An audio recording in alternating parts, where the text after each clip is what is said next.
Hey there, thank you for choosing to tune in and watch this video. I'm pro photographer Don Orkoskey from WDO Photography and Learn to Take dot pictures.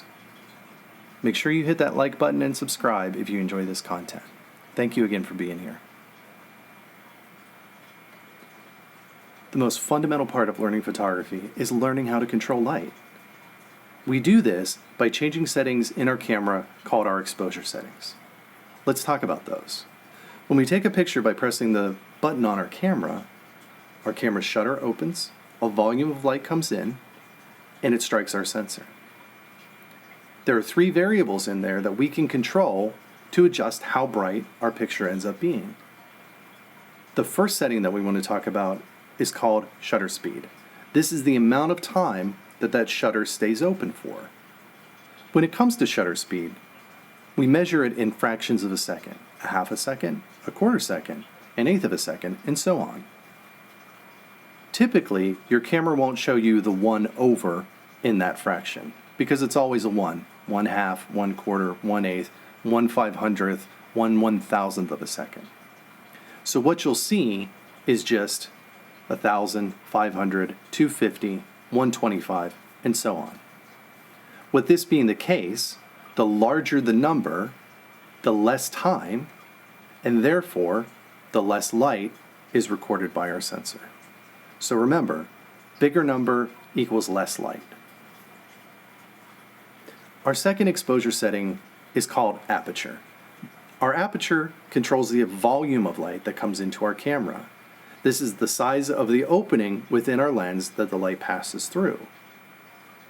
Just as with shutter speed, our aperture is measured in fractions. We call these f-stops. If you look on your camera and you adjust that aperture, you'll see 4, 5, 6, 8, 11, 16, and so on. If you notice 4, 5, 6, 8, it seems like there's something in the middle there, that 5, 6, that doesn't add up. You would think 4, 8, 16 would be double or half, right? Because 8 is double 4.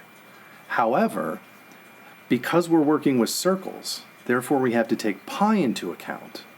Not pi as in pizza or apple pie, but pi as in the mathematical formula. Every time we double the amount of light, we have to use pi to factor that in. That's why 5.6 is twice as much light as 4, and 8 is twice as much light as 5.6. This can be a little confusing, but just remember, just like shutter speed, these are fractions, and the bigger the number, the less amount of light. So if you need more light, whether it's with aperture or shutter speed, you want a smaller number. The third setting that we can adjust in order to change the level of brightness in our photo is something called ISO. ISO is what we call the sensitivity of our sensor. Now, unlike with shutter speed and aperture, when you use a larger number, you'll notice the brightness increasing in your photos.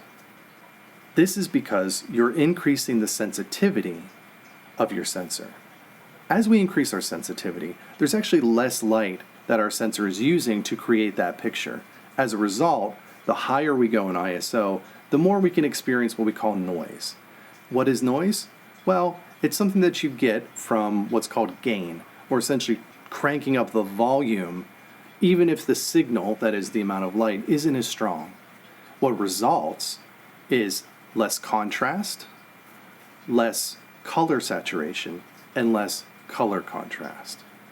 Because the sensor is working with the smaller amount of information that it has and trying to present a better looking picture for us.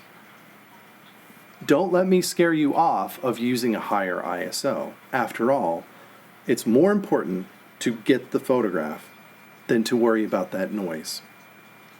These days, there are more and more programs that you can use to reduce some of that noise after the fact. Well, there you have it. Now you understand the fundamentals of exposure, how to control the light that's coming into your camera when you're taking a photograph. Thank you so much for watching. Please make sure to hit that like and subscribe.